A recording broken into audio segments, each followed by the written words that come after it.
നടൻ പൃഥ്വിരാജ് സുകുമാരൻ സംവിധാനം ചെയ്ത് മോഹൻലാൽ ചിത്രം എമ്പുരാനെതിരെ അടൂർ ഗോപാലകൃഷ്ണൻ വീണ്ടും എമ്പുരാൻ കണ്ട് ഒരാൾ പോലും നല്ല അഭിപ്രായം പറഞ്ഞിട്ടില്ലെന്നും അവർ ചിത്രത്തെ നന്നായി മാർക്കറ്റ് ചെയ്തുവെന്നും അടൂർ പറഞ്ഞു. ബി ജെ പിയെയും സർക്കാരിനെയും വിമർശിച്ച സിനിമ വാർത്തകളിൽ ഇടം പിടിച്ചെന്നും അത് നല്ല രീതിയിൽ അവർ ഉപയോഗിച്ചു എന്ന് അടൂർ കൂട്ടിച്ചേർത്തു.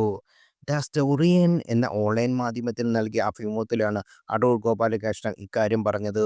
ഒരുപാട് ബൂസ്റ്റ് ചെയ്ത പടമായിരുന്നു എമ്പുരാൻ. അതിനെക്കുറിച്ച് നല്ല അഭിപ്രായം പറഞ്ഞ ഒരാളെ ഞാൻ കണ്ടില്ല.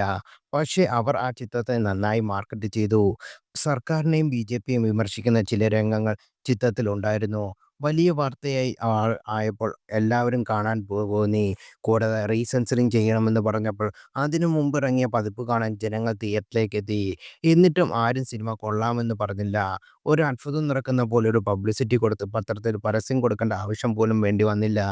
കാരണം അതായിരുന്നല്ലോ വാർത്ത. പരസ്യത്തേക്കാൾ ക്രെഡിബിലിറ്റി ഈ വാർത്തകൾക്കുണ്ടായിരുന്നു. വളരെ ബുദ്ധിപരമായി അവർ ആ വിഷയം കൈകാര്യം ചെയ്തു. പക്ഷേ ആ ബുദ്ധി സിനിമ എടുത്തപ്പോഴും ഉണ്ടാവണമായിരുന്നു എന്ന് ഗോപാലകൃഷ്ണൻ പറഞ്ഞു.